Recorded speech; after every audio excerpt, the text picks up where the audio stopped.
दौर पहाड़ों के अंदर एक छोटा सा गांव है जिसका नाम है आया गांव। अनुष्का नाम की एक नौजवान लड़की शहर से उस गांव में आई थी। उसे पहाड़ी पर बने एक प्राइमरी स्कूल में पढ़ाने का मौका मिला था। सोचा चले कुछ नया है। पता नहीं था कि ये नया उसके ख्वाबों में भी नहीं होगा। गांव पहुंचते ही शाम हो चुकी थी और चारों तरफ धुंध छाई हुई थी। खामोशी, अजीब सी खामोशी। कोई परिंदा नहीं, कोई जानवर नहीं, जैसे सारी फजा ने सांस रोक ली हो। दौर पहाड़ी पर स्कूल की इमारत नजर आ रही थी। अनुष्का को अंदाजा नहीं था कि ये स्कूल उसकी जिंदगी की सबसे बड़ी आजमाइश साबित होगा। अनुष्का की मुलाकात गांव के सरपंच से हुई, जो बहुत बूढ़े थे। उनकी आंखों में अजीब सी चमक थी, जैसे वो कोई राज छुपाए बैठे हों। सरपंच ने कहा, बेटा, इस स्कूल में सिर्फ 7 बच्चे हैं। अनुष्का हैरान रह गई। इतना बड़ा गांव और सिर्फ 7 बच्चे? सरपंच ने लंबा सांस लिया और कहा, 7 ही काफी है। तुम सुबह स्कूल जाना और शाम को वापस आ जाना। रात को खिड़की से बाहर मत देखना। अनुष्का हंसते हुए बोली, क्यों भूत है क्या? सरपंच की आंखें घूम गईं। उन्होंने कहा, भूत से भी बड़ी चीज है बेटा। यहाँ रात में कोई और चलती है। अगली सुबह अनुष्का स्कूल पहुंची। इमारत पुरानी थी मगर साफ सुथरी। क्लासरूम में 7 बच्चे अपनी अपनी जगह पर बैठे थे, बिल्कुल खामोश। अनुष्का ने मुस्कुराते हुए कहा, नमस्ते बच्चों, मैं अनुष्का मिस आपकी नई टीचर हूँ। तमाम बच्चे खामोश एक दूसरे को देखने लगे। अचानक भूलो उठकर खड़ा हुआ और बोला, मिस नाश्ता कब मिलेगा? मुझे बहुत भूख लगी है। उसके गोल मटोल पेट को देखकर अनुष्का हंस पड़ी।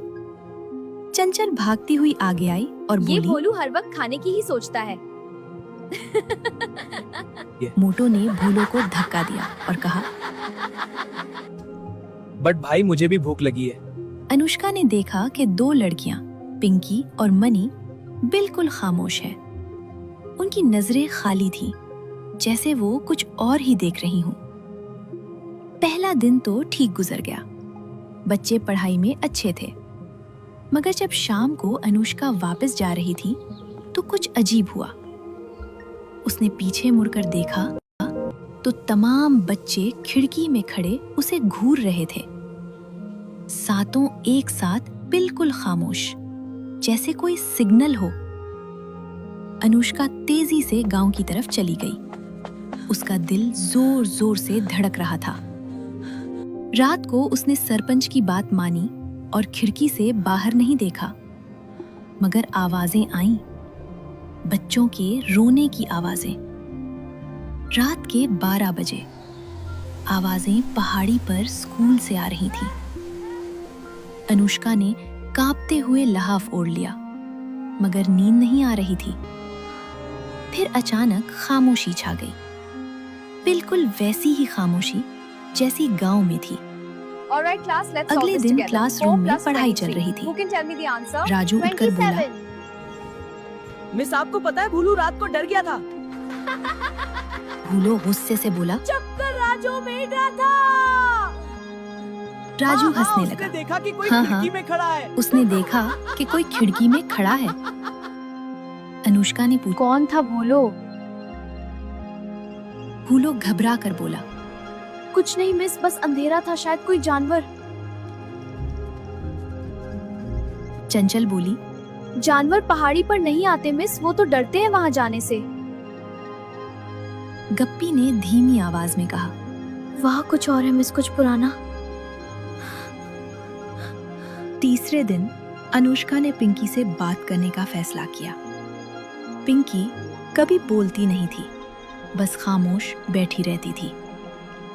अनुष्का उसके पास जाकर बिठ गई और बोली, पंकी, तुम यहाँ अकेले क्यों बैठी हो? पिंकी ने आहिस्ता से कहा, वो लोग आते हैं मिस। अनुष्का चूक गई। कौन लोग? पिंकी ने इधर उधर देखा और जो बोली, पहले थे जो अब नहीं जो है। पहले थे जो अब नहीं है। वो रात को आते हैं और हमें देखते हैं। पंकी, तुम मुझसे क्या बातें कर रही हो? चलो खेलते हैं, चलो। इस रात अनुष्का ने फैसला किया कि वो खुद देखेगी क्या हो रहा है। रात के 12 बजे उसने खिड़की खोली और बाहर देखा। पहाड़ी पर स्कूल की पूरी इमारत रोशन थी। खिड़कियों में बहुत सारे साए नजर आ रहे थे। अनुष्का ने चादर ओढ़ी और स्कूल की तरफ भाग पड़ी। रास्ते में धुंध थी और दरख्तों के साए अजीब हरकत कर रहे थे। स्कूल पहुंची तो दरवाजा खुला था। अंदर से आवाजें आ रही थी, रोने की, कराहने की, मदद की पुकार। अनुष्का अंदर गई और क्लासरूम के दरवाजे से झांका। जो उसने देखा वो उसकी जिंदगी का सबसे खौफनाक मंजर था। 7 बच्चे रोशनी के पंजरों में कैद थे। भूलो रो रहा था। मुझे बाहर निकालो प्लीज, मुझे बाहर प्लीज। चंचल रोशनी की दीवारों पर मक्के मार रही थी। मोटो घुटनों के बल बैठा मामी मामी पुकार रहा था। उन सब के ऊपर कुआं में एक बूढ़ी औरत का चेहरा तैर रहा था। अगले दिन अनुष्का फिर स्कूल गई। बच्चे वैसे ही बैठे थे। उसने कहा, बच्चों मैं जानती हूँ, सब जानती हूँ। तमाम बच्चे खामोश एक दूसरे को देखने लगे। पिंकी बोली, बस आपने देख लिया। चंचल ने आंखें झुकाकर कहा, हम मर गए हैं मिस, कई साल पहले। स्कूल में आग लग गई थी और हम सातों जलकर मर गए। भूलो रोने लगा। मगर हम यहाँ फंस गए। वो बूढ़ी औरत हमें जाने नहीं देती। मोटो बोला, वो यहाँ पहले थी, वो हमारी रूहों को कैद रखती है। अनुष्का तय खाने में उतरी। वहां बूढ़ी औरत बैठी थी। बूढ़ी औरत ने आंखें खोले बगैर कहा, फिर आ गई। अनुष्का तुम बोली, कौन हो? इन बच्चों तुम को क्यों कैद कर रखा है? बूढ़ी औरत ने आंखें खोली और कहा, मैं इनकी दादी हूँ। मैं पागल हो गई थी, बेटा मर गया, बहू मर गई। मैंने सोचा अगर ये नहीं होंगे तो किसी का दिल नहीं टूटेगा। मैंने आग लगा दी, मगर जब होश आया तो बहुत देर हो चुकी थी। अनुष्का ने कहा, प्यार कैद करने में नहीं, छोड़ देने में है। इन्हें जाने दो, वो तुम्हें माफ कर देंगे। बूढ़ी औरत बोली, तुम सच कहती हो बेटा, मैंने बहुत देर कर दी। वो ऊपर गई और बच्चों से कहा, माफ कर दो मुझे, जाओ अपनी मंजिल पर। रोशनी के पिंजरे टूट गए और बच्चे रोशनी में बदलने लगे। भूलो मुस्कुराते हुए बोला, मिस शुक्रिया।